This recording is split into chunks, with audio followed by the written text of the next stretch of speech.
You sort of what were we talking about before that? It's the Harold Bloom and the The mythos, the sort of yeah, the myth as a mythos over collective dream. logos. Um, yeah, All right, I've got to I take don't know. notes.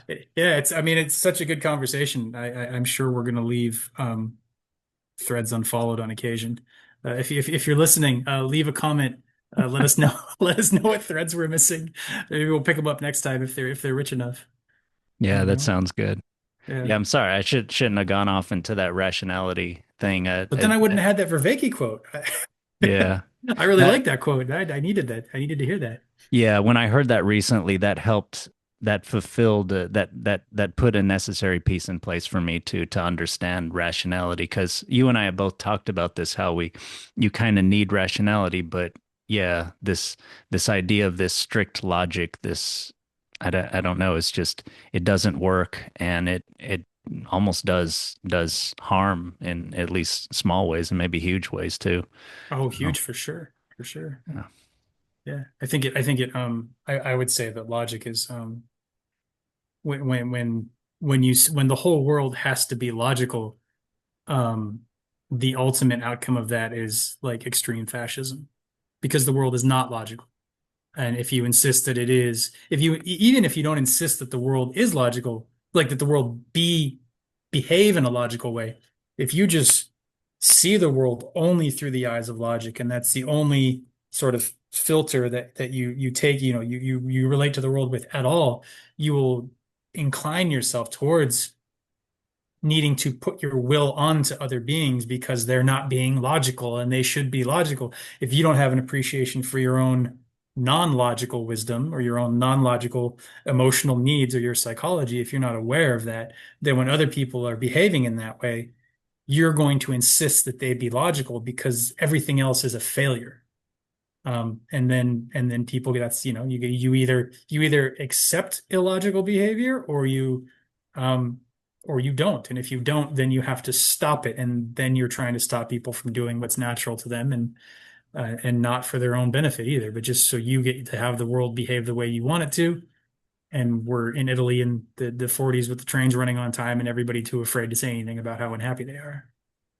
Yeah, yeah. That reminds me of the Lois Lowry story, The Giver, which is kind of about this imagined kind of perfectly communist society in the future where science has advanced enough to where they can have true communism.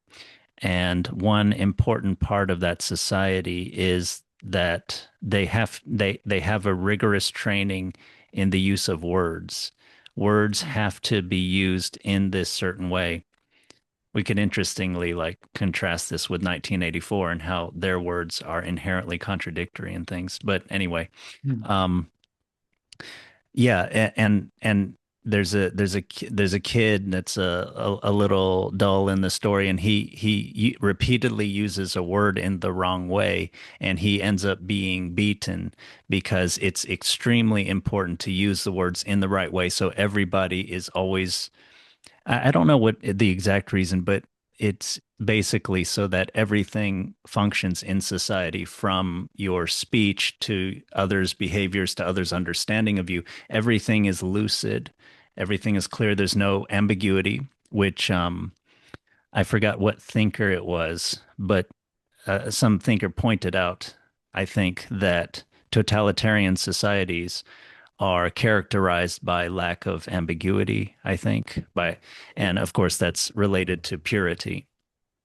Uh yeah, but yeah, that's all I wanted to say is just Oh, okay, I wasn't. this I was just totalitarian, agreeing. this Yeah. ultimately logical, yeah, this narrowly applied, always applied logic is just it just flies in the face of nature, right? I mean, you can't even tell jokes, right? You can't even do double entendres or anything. So many things that are very useful for human flourishing, for social relations, for group dynamics, for personal happiness, you have to throw those out the window because those do not serve the narrow purpose that the the totalitarian fascist ruler has bestowed, or I don't know what the right verb is, but has uh has put down for everybody to follow no matter what.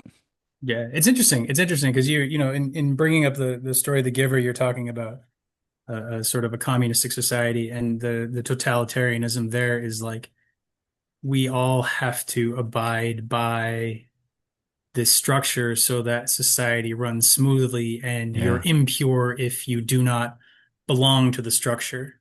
So like what I want to say here, there's an overemphasis on belonging. You must belong to the society. If you do not, then you have failed.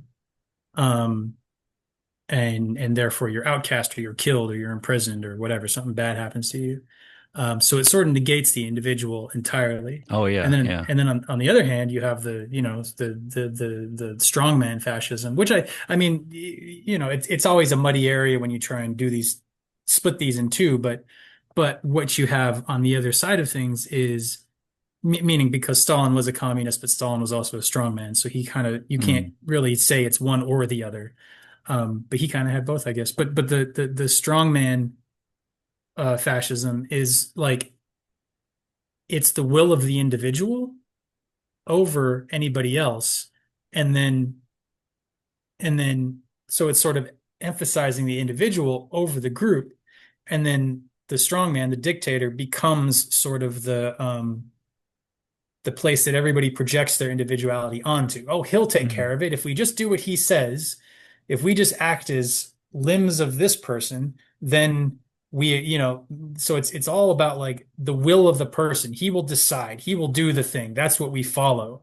Um, I wish the world would behave in such a way that it did everything I wanted it to, but I'm mm. not strong enough. We need a super individual whose will be that strong, and then we'll all enact that together.